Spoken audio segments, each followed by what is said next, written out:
Welcome to Chicago Bulls Chat with C-Red UK. This podcast is part of the Fans First Sports Network. Wherever or however you're listening, make sure to rate, review and subscribe. It helps us out and means you never miss another episode. If you're watching on YouTube, make sure to hit the thumbs up button and leave some comments for us to get back to. And for all the C-Red UK action, check out the Discord channel and across the socials. Now, over to your hosts, Matt Hearn and Neil Dunn.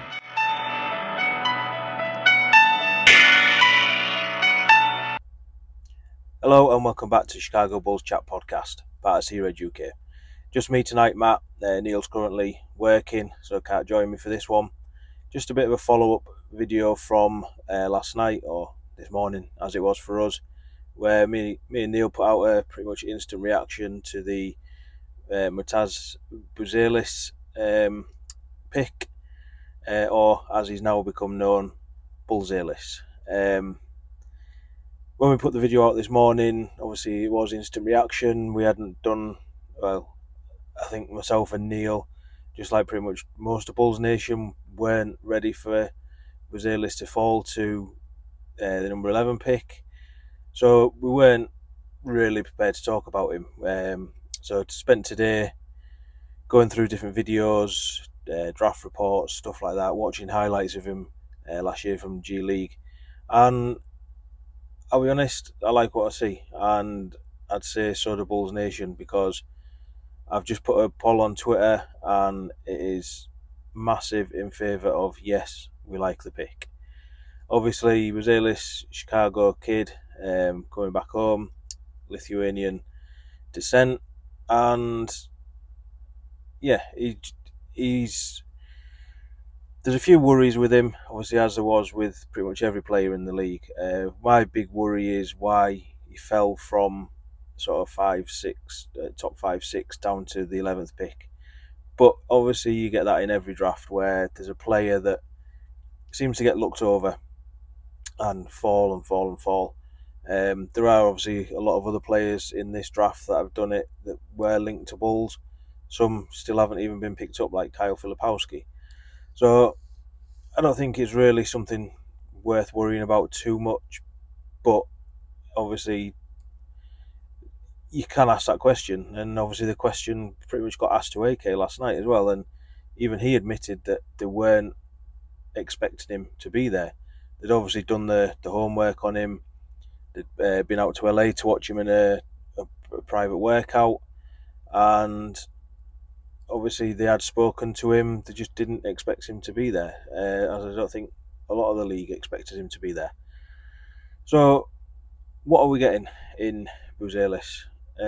Obviously got a high ceiling, one of the sort of brighter potentials in this year's draft, and potentially could end up being steal of the draft. Obviously 6'10" with shoes on,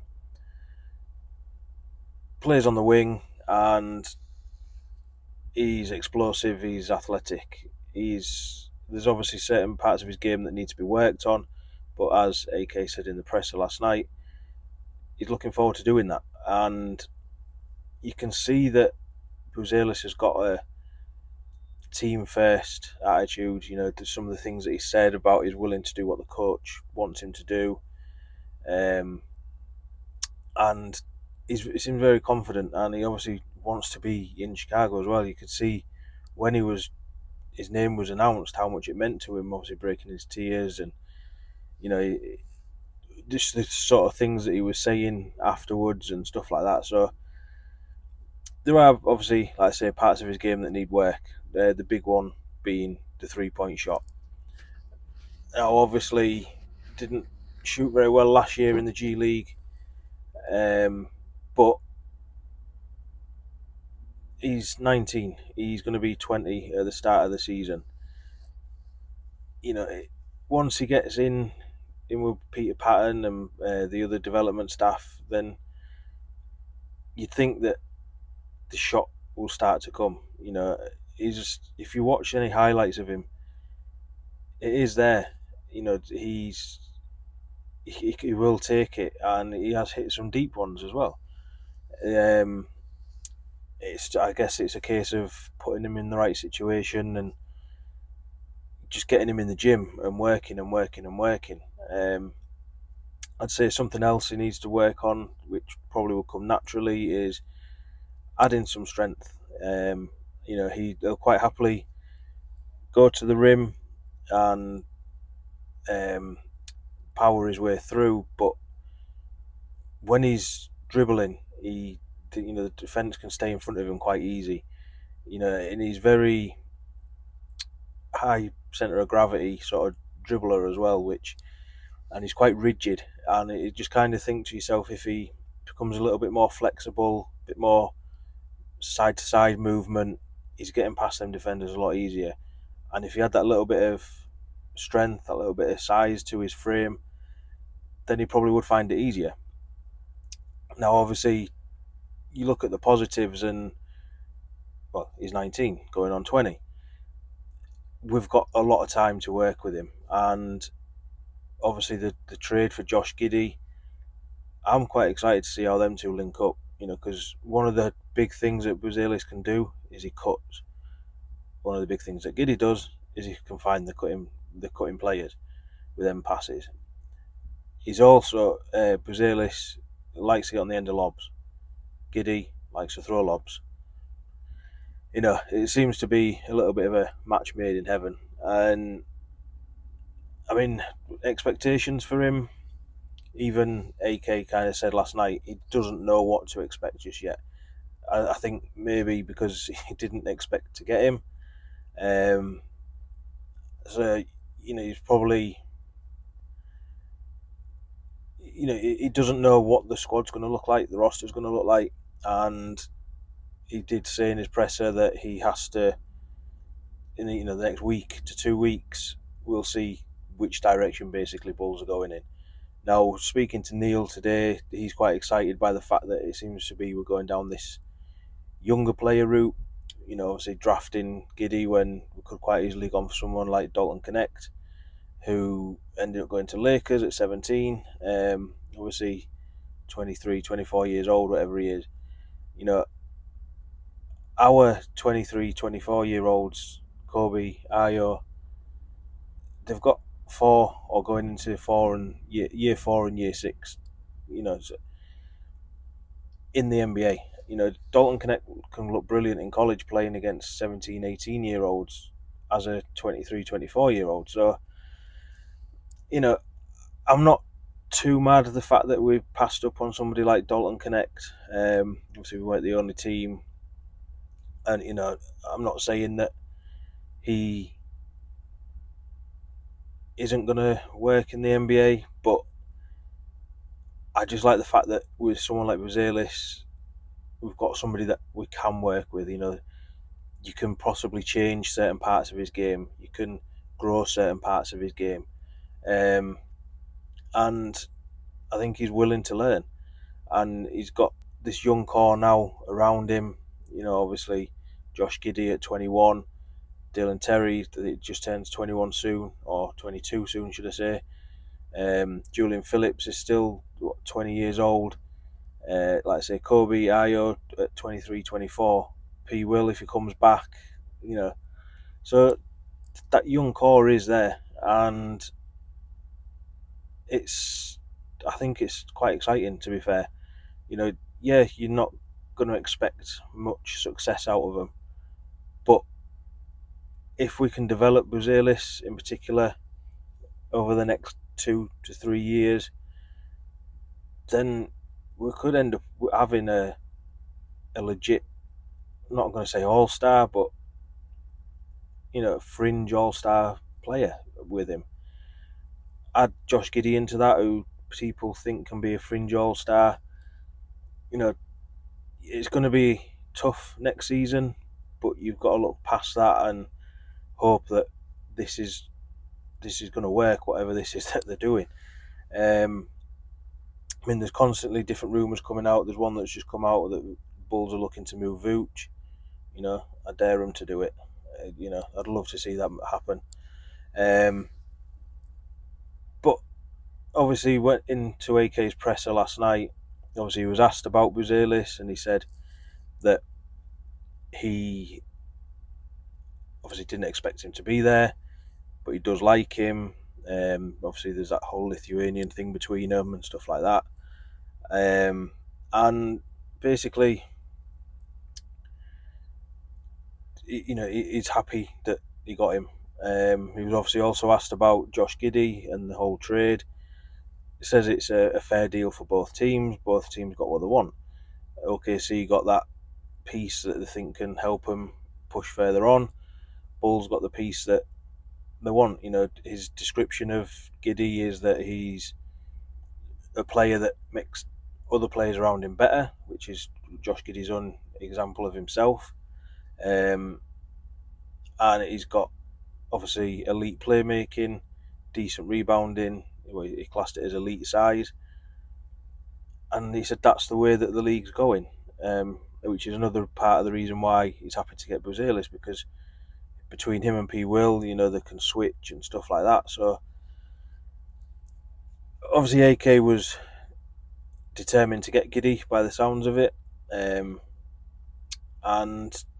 well, he got his man, which he usually tends to do, if rumours are to be believed. Obviously, he was asked on the health of Lonzo Ball, said that he's expecting him to take part in 5-on-5 scrimmages from August, and expects him to be ready to go by training camp, which, I mean, that really throws a spanner in the works if Lonzo is back, because what do you do?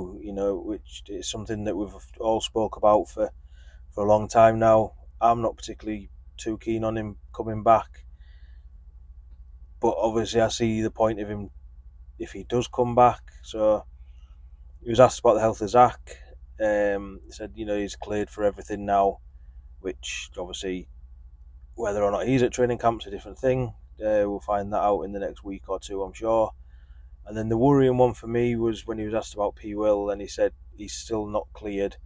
He's still rehabbing this injury, and he is hoping to be ready for training camp. I mean,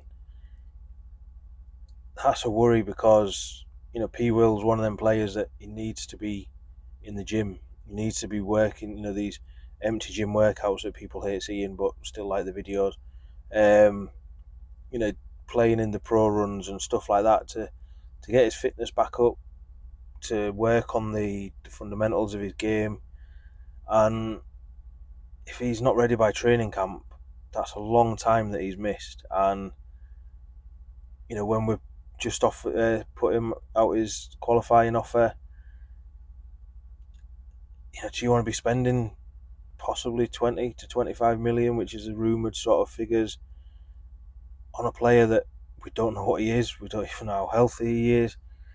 So I can kind of understand why AK was a little bit coy in some of the answers that he was giving with regards to obviously what direction the team's going in, because I imagine he's got an idea in his head what he wants, but it's finding the deals for them players. And obviously free agency opens next week. We'll get a lot more answers then. I kind of found that AK was a little bit relaxed, and he was trying to crack jokes. He seems to have a bit of a dry sense of humour. So I don't know if that's to try and cover up the fact that he's stressed about what this team is doing, what team the direction is going. But it's AK. You know what you're going to get with him in the pressers, and it just, like I said, to me, I think he has got a plan in his head. It's just trying to get that plan into fruition now, and it's been held up by certain deals not going through, or not knowing what other teams are wanting to do. As I said in another video at the start of the week, if Zach, for example, going to Sixers, they might be looking at Paul George. That falls through, then Zach's the next option. We just don't know. And he was asked about Torrey Craig. Has he heard anything about Torrey Craig taking his player option? And he said no. And then Casey Johnson said, well, you've got 2 days, and he was just like, right, thanks. I think you don't know if AK is telling the truth on stuff like that, but to me that says that Torrey Craig is going to opt out. Obviously, we saw the rumours last week, and if he does, then Buzelis gets to wear his 13, doesn't he? Pretty much. So that's pretty much it for the pressers last night. Obviously, it's round 2 of the draft tonight, in an hour or so, and as it is, Bulls are not in it. We know that it's AK's main area of operations. We know that he likes to. It's where he finds his diamonds in the rough. Ayo, obviously Joker, Julian Phillips, and there's always that possibility. I mean, if you follow Shams and stuff like that on Twitter, then I'd turn your notifications off on draft night as we did last night. But he's already starting to tell us that moves have been made. There's, like I said at the start, Kyle Filipowski's still there, a player that was linked to Bulls, could be a solid backup big. He wasn't somebody I'd wanted to take with the 11 pick, but if we can get him in the second round, then so be it. Obviously, there were likely to be a couple of undrafted pickups, as AK tends to do. Stash them down at Windy City, put them on the Summer League team, stuff like that. Obviously, on Summer League starts in a few weeks. First chance to see BULLzelis or BULLzelis as a Bull. We always look forward to Summer League. Myself and Neil. It's just good, fun, enjoyable, free basketball. Obviously, you go from that into the Olympics, so quite a few weeks of basketball coming up. Obviously, Josh Giddey being at the Olympics as well adds a little bit more reason to watch. And yeah, so that's pretty much where we're at with Bulls. Now, from a C-Red UK point of view, you may have seen on the socials, but we've launched our shop today. It comes down to the fact that we've been asked by a few people if we have any merch. Obviously, on the pod you might see myself and Neil wearing some C-Red UK branded t-shirts and stuff like that from time to time. Well, now there's a shop. I'll put the link in the description for this video, and it is available on the socials. It's been going on the socials. A couple like a logo t-shirt on there. We've actually made one for Matas BULLzelis. So check that one out. Show the rookie some support. It basically helps us as a brand, helps us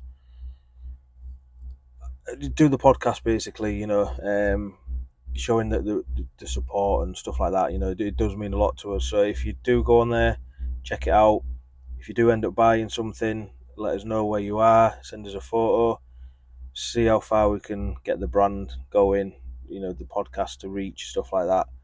And if you are in the UK, if you go on the shop tomorrow, from 9 a.m. tomorrow morning, as in Friday the 28th, through till midnight on the 30th, there is free UK shipping. So, take advantage. It's just been payday, hopefully. Yeah, let us know what you think. Drop some comments down below about the shop, whatever. Comment us on the video. We'll get back to you. Just lets us know who's watching and stuff like that.